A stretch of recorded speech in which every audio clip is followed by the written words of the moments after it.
What happens when what you thought the revolution would look like becomes another tool of the oppressor? What happens when you've seen so many people lose their lives in the name of protesting that it simply doesn't work? Who is the Martin Luther King Jr. of today? Who is the Malcolm X? These are black leaders of thought who had been saying for decades what the rest of America is barely catching up with now. In my opinion, not since the Reagan era has protest done anything for the world beyond optics. To be more precise, protest has not been allowed to work anymore. The people who we protest against see us as fussy little children, at worst eliminatable, and at best convincible. The only thing standing in between a police escort and a beanbag to the face is an approved application. Yes, you need a permit to protest. It's been over a decade in my lifetime watching protesters after protesters lose their physical lives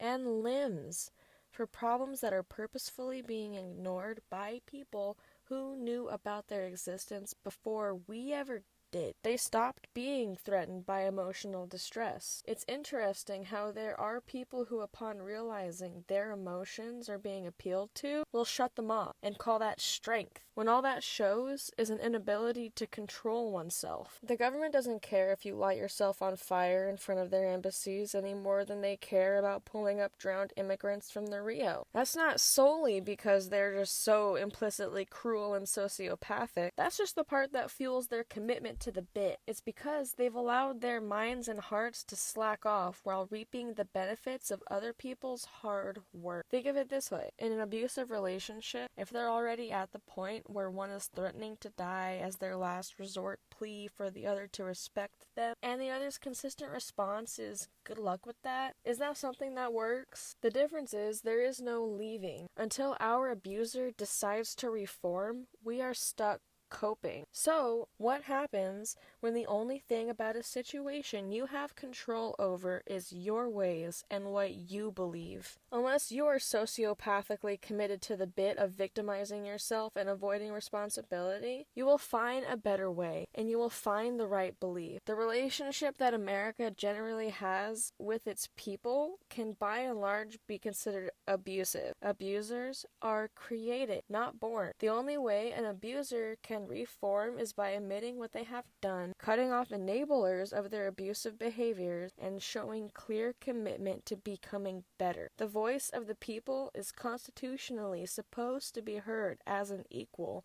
So what happens when that voice is firstly treated lesser than, and secondly ignored, mocked, and purposefully misunderstood? All protesting sounds like is noise to the people we protest against. They wear "Eat the Rich" as a costume and then say "you're not helping" when we're upset. Where is the leader that admits our responsibility in conflicts? Protesting is a thing of the past, purely because the difference between a police escort and tear gas in your face is a permit, which you can apply for. As much as people hate to hear it, the only way to play anymore is by the book. The catch is, as I've said many times, in America, the game we're playing is Calvinball, and the book says there are no rules. A good lawyer knows the law.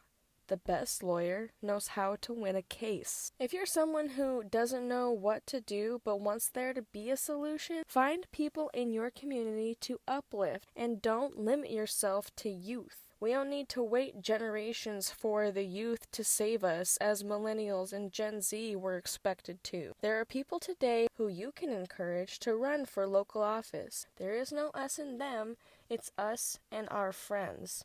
Offices don't have to be filled with suck-ups and know-nothings who wouldn't lift a finger to save their crew.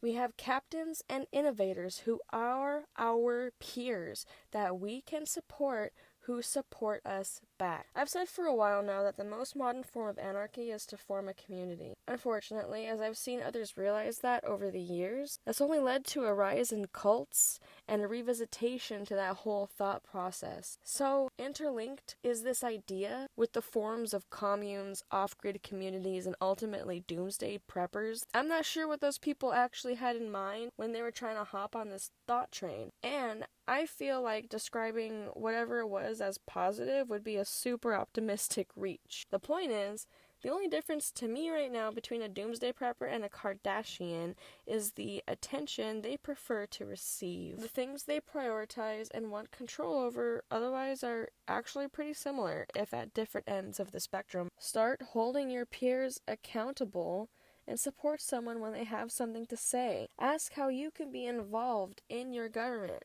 and do it offline. The internet gets more and more ignorable. FOMO doesn't matter if you have goals and a path. Start remembering that you matter more and more each day.